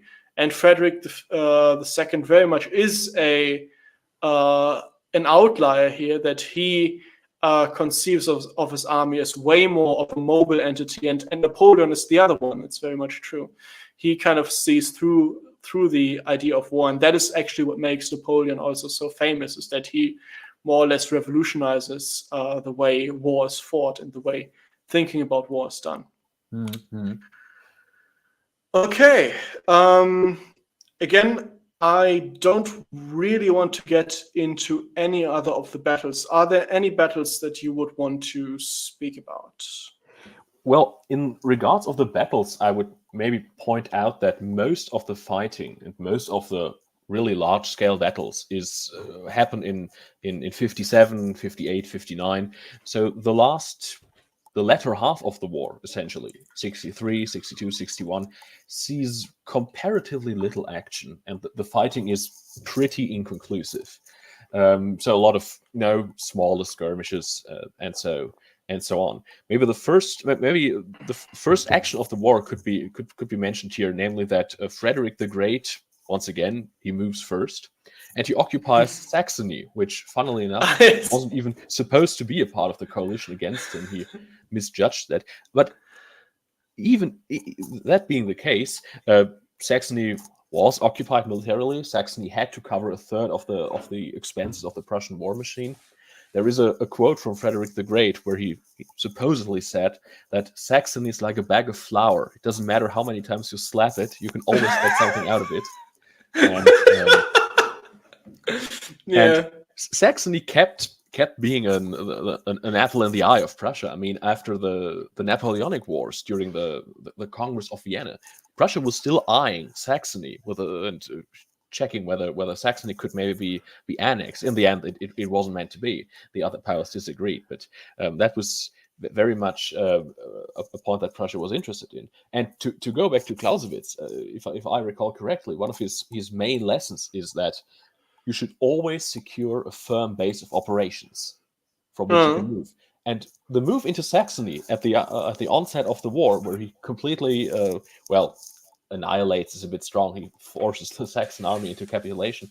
Is essentially that he forms a base of operations from which he can get resources, and he doesn't have to strain his own territory as much. I mean, the invasion of Saxony very much starts a tradition of German warfare. Just first of all, just hitting some innocent bystander over the head before the real fighting starts. Well, innocent. But yeah. Innocent. Well, okay, fair enough. The Saxons are never innocent. I have been in Leipzig. That city is not innocent of anything. Can all burn in my eyes. Anyways. Yeah, but you're absolutely correct. It did turn out to be a huge. Well, it was a huge mistake in the beginning. He did believe that he didn't know that he didn't know there was a coalition coming. He didn't quite know who was going to be part of it. Especially the Austrians were very secretive about what they were really doing and how they were preparing. And so he believed the Austrians to be colluding with the Saxons and to have made a secret deal with them. So as he sees, and again, he starts the war, right? He does this preemptively. He also just starts another German wartime tradition with this. But he believes that Saxony is mobilizing against him. So he immediately moves into Saxony. And then he has this kind of like moment of embarrassment where he has his officers go through all of the documents of the Saxon state to find anything that can prove that the Saxons were in fact colluding with the Austrians, which they just weren't. But again, it does turn out to be a major boon for him because, as you say, the occupation of Saxony gives him huge strategic advantages when it comes to logistics, when it comes to being able to press the Saxons for money. And again, it's the Saxons, they deserve everything that's coming to them. You see, here we see the difference between a king of the 18th century and a 20th century dictator. Like, Frederick has his men go through the archives, and they say at the end, okay, well, we didn't find anything. Too bad. Our mistake. Nowadays, you would just forge the document and say, there it is. There's some proof. We got it. Yeah, that's true. That's very true. So, it would have been completely possible at the time, right? You could have just like written a note and said, "Oh yeah, see that was written by their minister." Mhm. Okay, so with this, I think we will end the Silesian Wars and just go to some of the fallout from the Silesian Wars. So the first thing I want to say is, again, we have looked at the, and it's always been very important to me to also kind of like draw notice to the cultural developments that take place in Prussia at this time. Mhm. And we have taken note of the emergence of Junker culture, right? As this sort of like hyper-masculine frat boy culture that also is part of the Hohenzollerns' own that often, well, if you do have, if toxic masculinity is a thing, then it exists here, basically. And the Junkers, again, they are a new military elite that has never fought a war before the Silesian War. So this is very much the birth of Junker culture as it comes to the rubber hitting the road as to what it is supposed to be. And again, the warfare of this time is very interesting.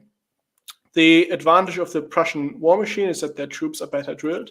And what this means is that the individual in the singular troop is basically left without any agency, right? So there is no room for any sort of individual action.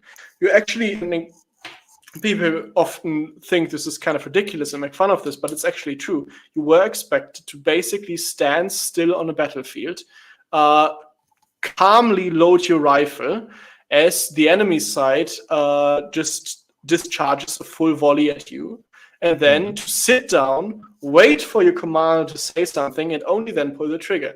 Then stand up again, directly facing the enemy, knowing that if a bullet hits anyone, it's going to hit you and not anyone behind you. Reload your rifle and then sit down again for the next shot.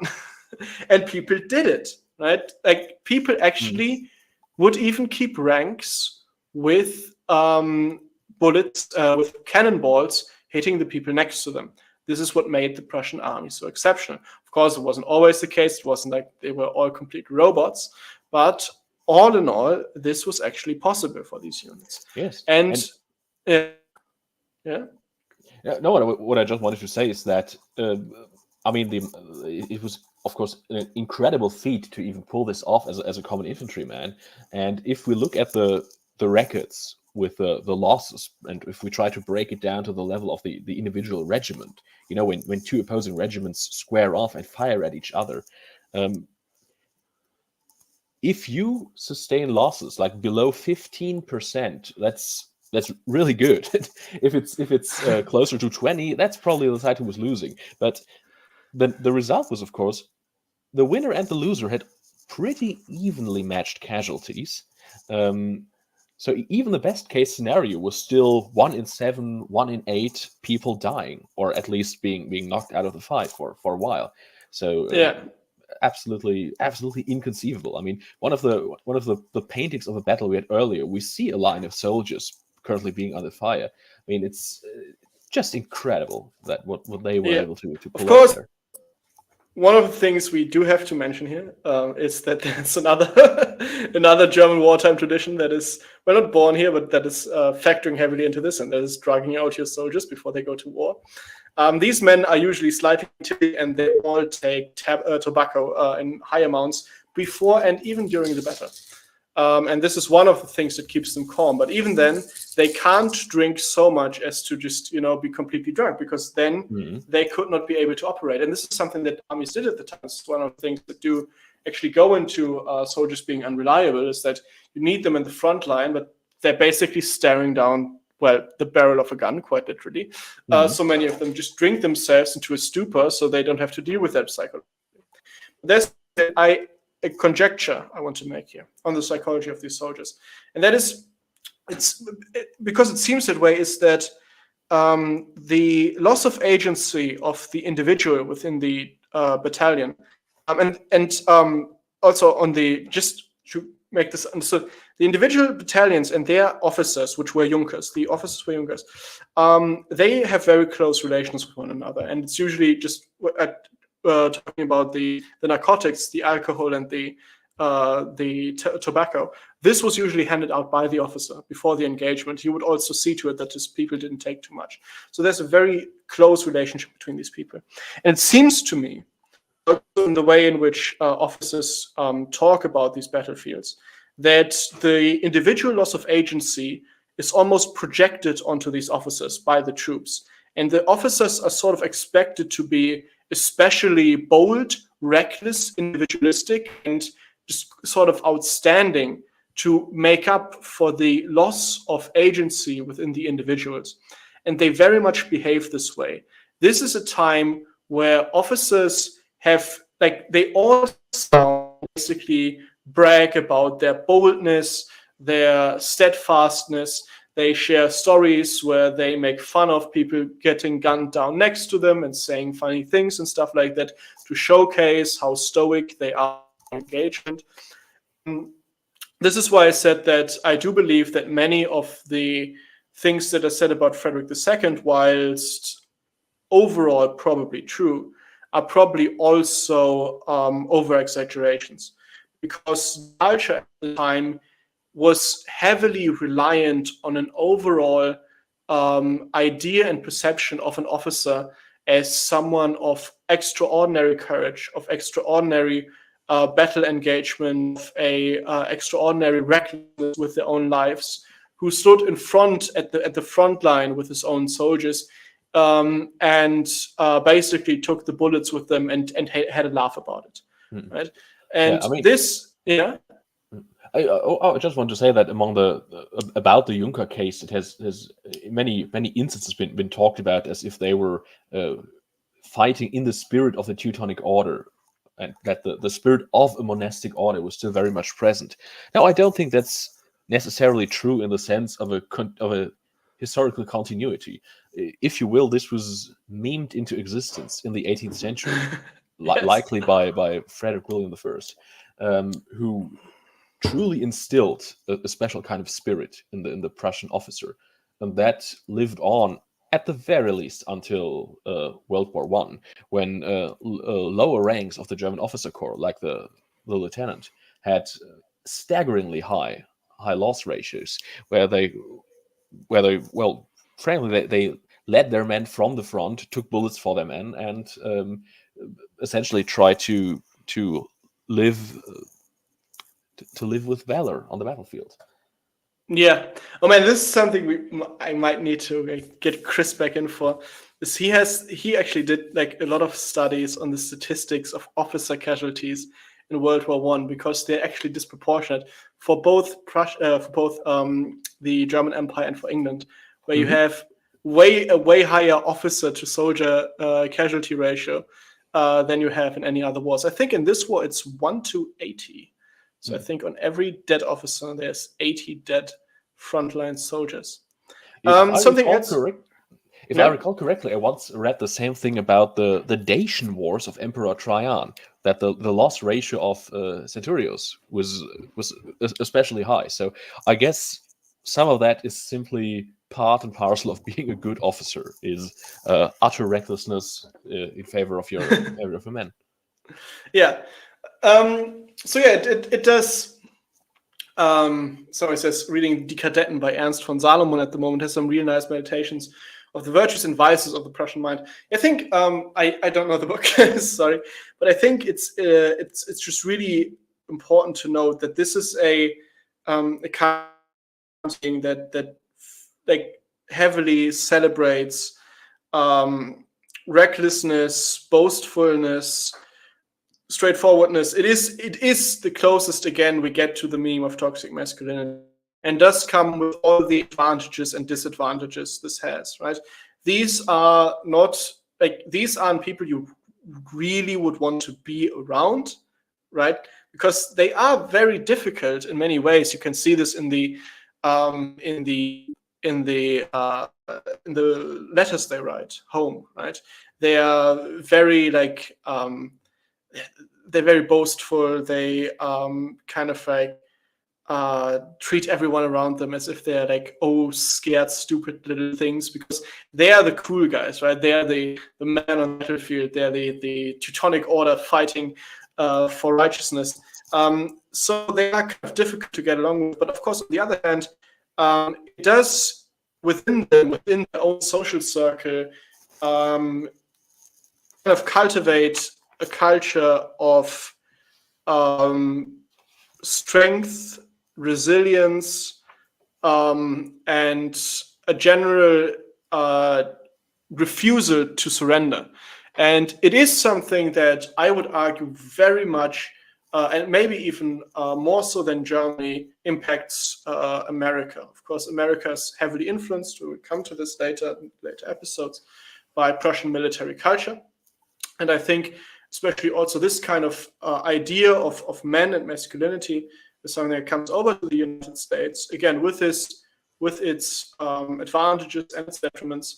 And I would say even carries over to this day in things like the United States operator culture, right? Mm-hmm. Where you need to be the tough guy. You need to own the guns and have the military gear and be the one who does all the, when you're still in the military, who does all the hard duties because he wants to do them and that kind of stuff, right?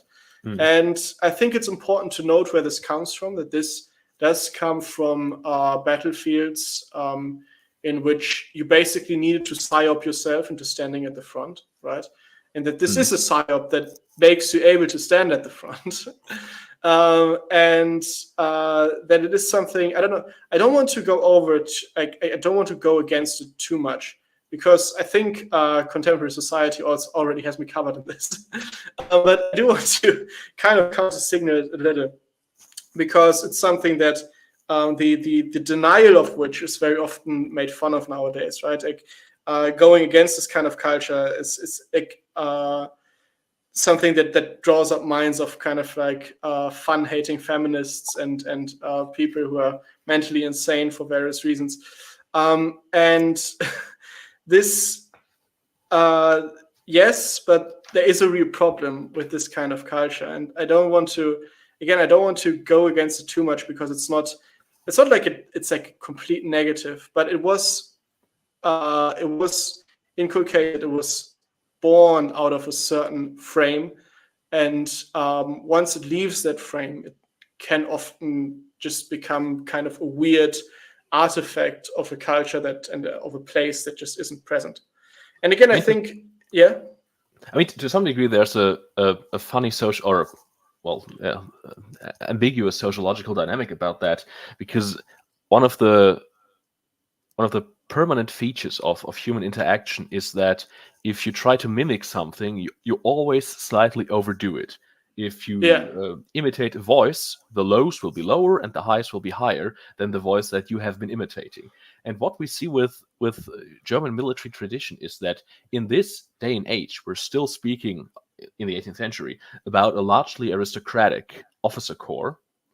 And starting in the 19th century, increasingly the officer corps starts to get filled with regular citizens, who in turn emulate, imitate, and in turn overdo the virtues that the nobility had already practiced, and through centuries of practice also refined and managed and mastered to some degree. And the final thing that I'd maybe say about the Prussian officer case in the 18th century is that when the Prussian House of Lords was installed, and it was maintained in this shape until the end of World War I, a number of trusted ancient noble houses of Prussia were given heritable peerships, to speak to call it like they do in England. And many of those dynasties, like the von der Marwitz, for example, had literally lost dozens of members in the various wars of Prussia. So these are truly people who to be a little bit dramatic, paid with blood for a seat at the table of government. It's true, and that is that's also something that needs to be. I think it also needs to be mentioned when we think about this culture, because yes, I agree with all points. So it does becomes sort of a meme and a distortion of itself, a simulacra of what it was supposed to be. And also the initial version of this culture always had a sort of like the aristocratic version, always had a sort of bittersweetness to it. And that completely gets lost later in translation, right? Because they're tough guys, but they're, these are more or less the same people who will write all the romantic poems in the Napoleonic Wars, right? It's roughly the same cadre of people. They because they're aristocrats, they do know that everyone is putting on a bit of a face, and that kind of saves them also, because they don't over engage into this kind of persona. They as aristocrats, they're kind of like able to wear personas more as cloaks than as a real attempt of being full and non-stop. And yeah, it does kind of get overdone, and we've talked about this when you were there in a stream about the Prussian culture, about the Junker culture, which comes into birth here, then goes away, and then it comes back again. And when it comes back, it's just a remembrance of a more patriarchal culture of the past, and then completely overreacts. And also my own family, now that you say this, with kind of like people who are not used to this joining into this kind of world, my family is an academic family. We were mostly teachers and professors going back in time. And then my great-grandfather, who was the son of one of the most prominent academics at his time, joins the SS. This is the Second World War. And he also, because my family, well, they did serve also in the First World War, but I think my great-great-grandfather was only on a very short deployment, and we generally weren't very familiar with the military. But my great-grandfather, he also just like completely took over this sort of like stoic, tough guy personality that was expected within SS circles, basically, right? He was like a real Aryan who couldn't be stirred by anything. And within the family history, this is also, he is, let's say, the broken chain within our family history, because my family actually has a very long tradition of heavily investing. Like we've always had heavily investing into basically the sons, right? And affording educations at times where education wasn't affordable and stuff like that. And he was the broken chain. He basically did like all of his 3 children would later come to despise him. And this isn't because they were psyoped into saying, oh, my dad is an evil Nazi or anything. It's because he was genuinely an unapproachable and difficult person. And part of that came from personal traumas, which he took over. But part of that also came from these expectations that he laid on himself for being within the army. So I do think that also in my own family line, that we very much have this this effect of this overreaction to German military culture. Okay, and then I think the last 2 points I wanted to get to were something you've mentioned, is the casualty ratios. How much blood did it cost for Prussia to survive? Do you have them? Do you have them? Do you have them? Well, I mean, the favorite answer of any historian is, of course, always, it's complicated. I mean, the lowest casualty figure, soldiers and civilians, for Prussia, I found was 200,000, and the highest is 500,000. Clark goes with 400,000, so he will have his reasons, so maybe we can take that. But we, of course, have to somehow put that into perspective of the general population of Prussia at that time.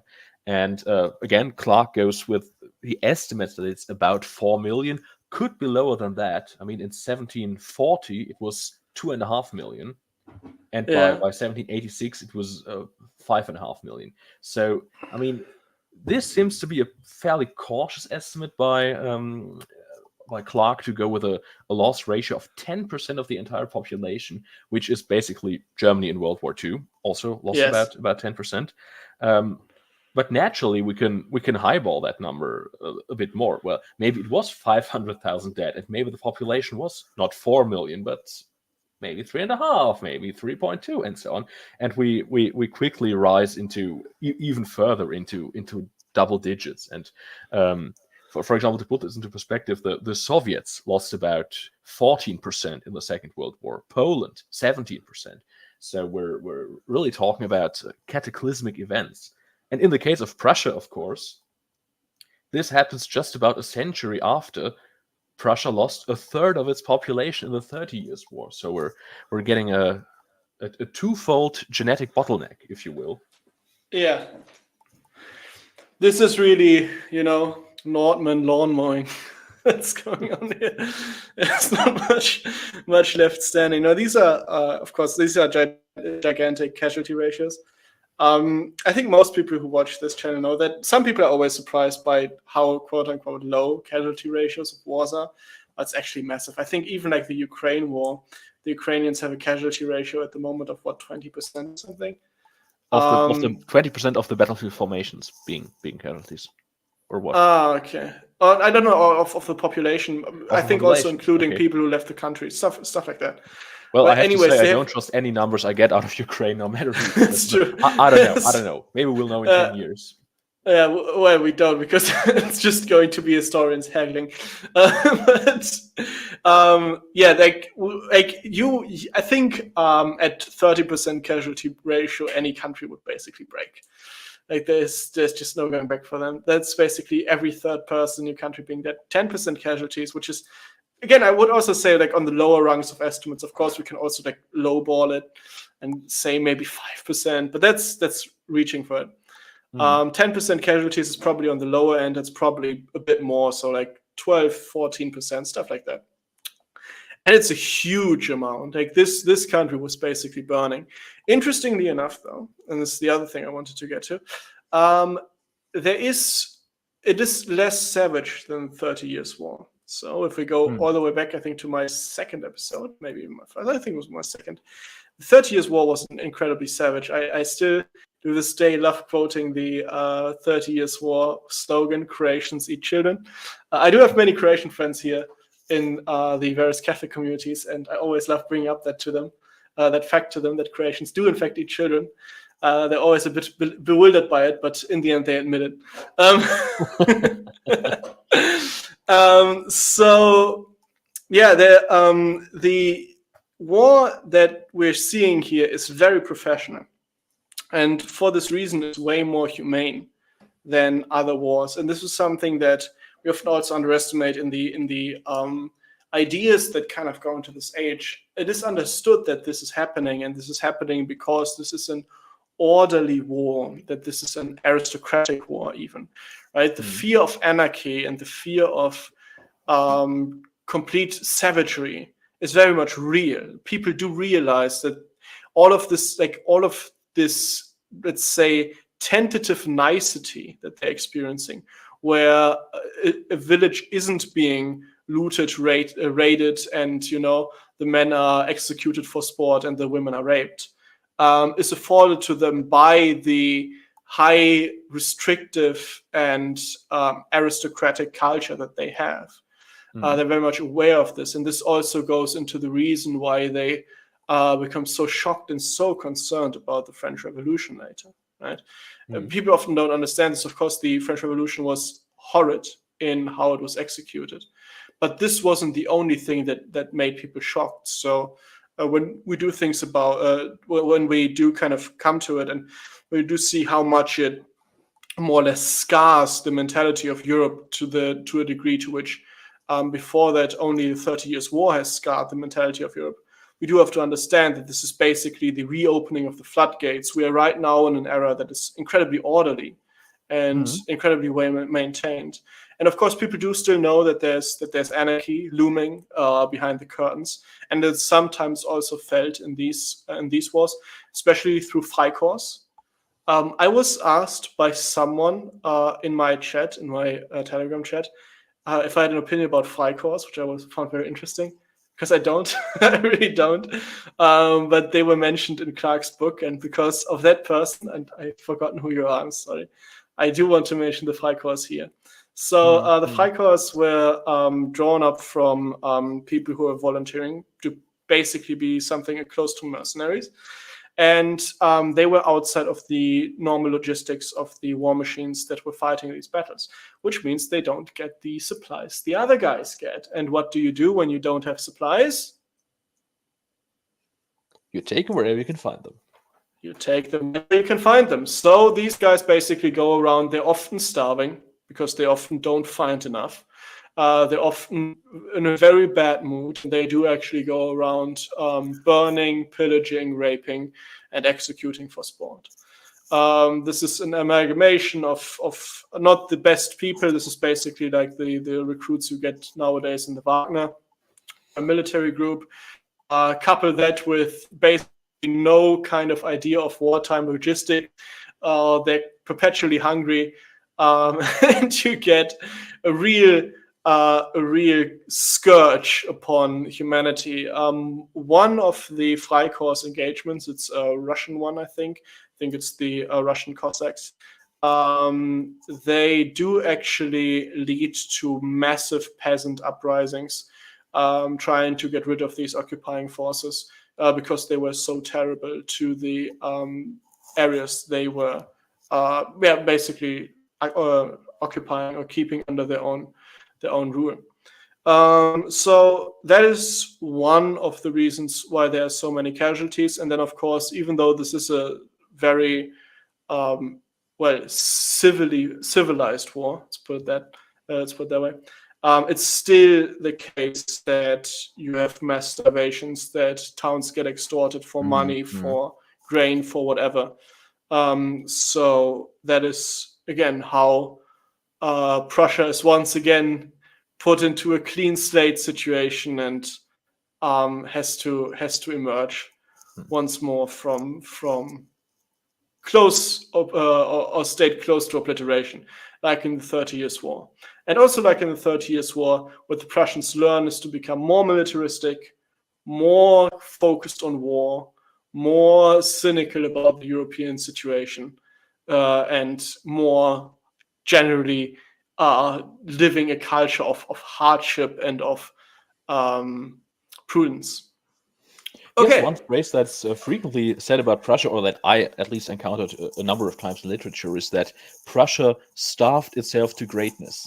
And I think to some degree that's definitely true, and it encapsulates very nicely how the ascendancy worked. But we also have to acknowledge what kind of hardships the monarchs of Prussia and of other European countries were able to put their populations through, how much they could ask of their people. And none of these wars really shook the foundations of the state, in the sense that a political revolution could emerge from this. It wasn't really that any kind of rival faction was about to topple Frederick the Great or Maria Theresia of Austria or anything. And I mean, compare that to the to protests in the latter half of the 20th century against wars in whatever, Vietnam, Afghanistan. The fact that how little you can ask of the people on the part of the government nowadays really goes to show you how weak the actual foundational legitimacy of the political orders currently actually is. Because a stable country can be led through hell by a king. But of course, nowadays that's completely off the table. Yeah. I just want to piggyback on your Prussia starved itself to greatness statement, because I just want to make this into a moral appeal to my audience. Don't forget your religious fast. Don't forget your Friday fast. Don't forget to keep Lent well. Be like Prussia. Starve yourself to greatness. No, but I totally agree. It is a different era. It is an era that is, again, that it has a different kind of order to it, a different kind of thinking to it. One that we can only access through seeing the issues that come to be as our own thinking emerges from it. Right?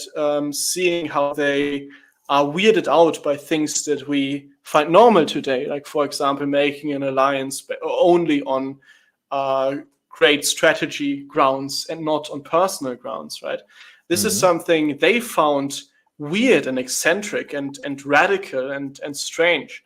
And this is something that we find very normal, right? Whilst we find their normalcy of making alliances around people and around relationships, around families, completely strange and different, right? And it is precisely the case. I mean, the loyalty that is bestowed to the king is at no point challenged. Also because there is no expectation here of this idea of, oh, I am personally in charge of this, basically, right? Because nowadays we always have this kind of idea of, oh, I am personally in charge of the destiny of my own people, right? Which is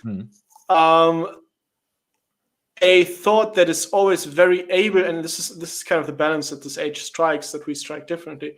It's a thought that is very able to initially mobilize a lot of people. And we are nowadays able to mobilize much more troops than Frederick II, for example, right? The idea that he went through the military reforms, the idea he has an army of 80,000 in a population of 3 million, this is complete utopia. He should have 20,000, right? And that is still a high amount, right? If he doesn't care for much, he has 5,000. We are able to mobilize way bigger armies. Again, just look at the Ukraine war, right? But at the same time, we are not able to keep the people that we mobilize through these kind of hardships, the road. These kind of people, again, they stand in a battle line where they expect to die any second. And the only thing that calms them down is that they have a bit of tobacco between their teeth and they have, I don't know, like 2 per mil of alcohol in their veins, right? They are very, very committed to the world in which they live, and there's very many different approaches to just what life is about, what you that we have lost nowadays. And I do hope that to get into these kind of things on my channel as well, there's huge factors that go into these differences. For example, the place that, and I have kind of teased that on my Substack. And yes, I do have not forgotten my Substack. And yes, I do have written something on there in various months. I apologize, but the idea of the role that family plays in government and that family plays in civilization. And again, these are people who go onto the battlefield with their brothers and cousins, right? Many of them. And this is a completely different scenario. I don't want people to kind of think that these are sad schmucks, who are kind of like being hounded into the military, being made to stand on a battlefield fighting for something they don't believe in, and then just kind of being ruled over by an apathetic elite, because it wouldn't work at the time. That wouldn't work. They would immediately desert. They weren't led that way. That's the reason why they don't desert. Not the other way around. Not because they're kind of like beaten into a submission by a system that is eternally rigged against them. There's a completely different feeling when you go into the battlefield with people from your own village, right? People you've grown up with, people with whom together you've pushed past the boundaries, and you do seek what lies beyond them. And this is an age, and this is also something we forget.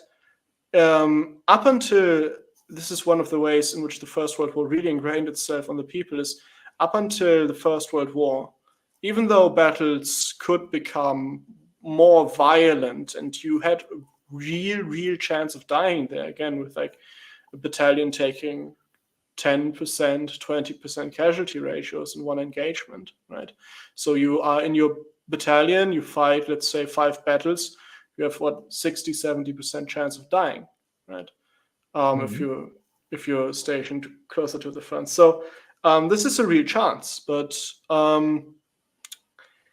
this is also an age in which the battlefield, even though the people know this, is also a place of great romanticism. And the only place, I mean, of course, we have it questioned. For example, if you read,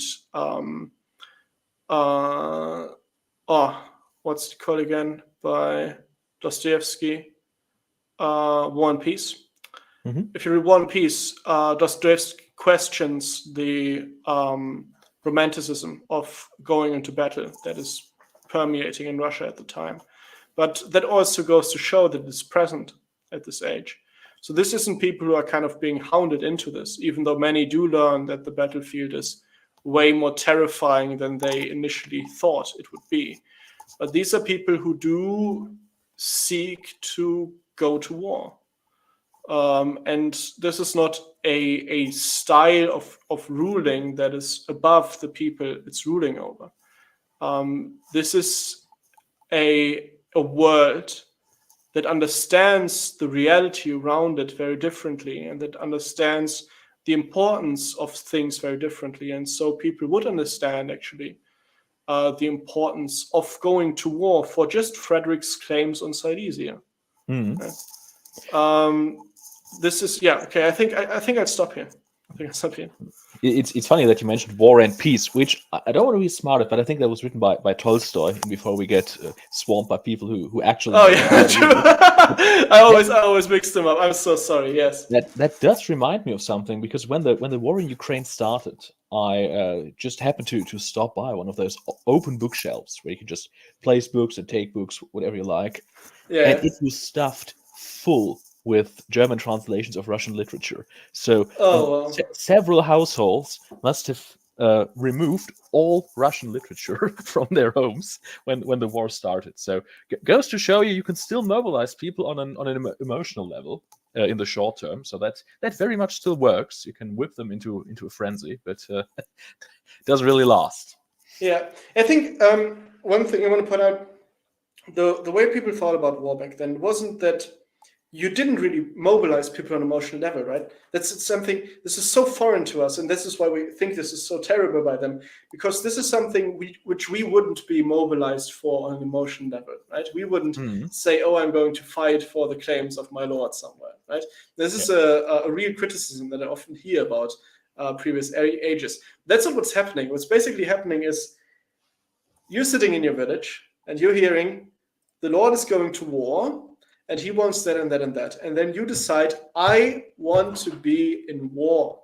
Right? You don't go, I want my lord to have, I don't want Frederick II to have Silesia. I don't care. You say, I'm going to go into the world. I'm going to fight a war with my king together. I want to go stand side by side with my king. Again, it's a thinking that's about people, right? You want to experience the world. That's something that goes into it, and that's something that often got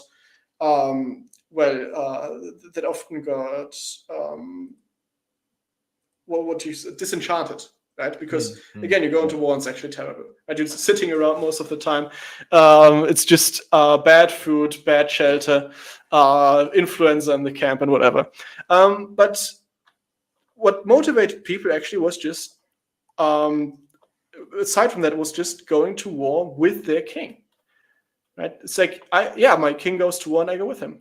I don't care what he's fighting for. Or my general goes to war and I go with him, right?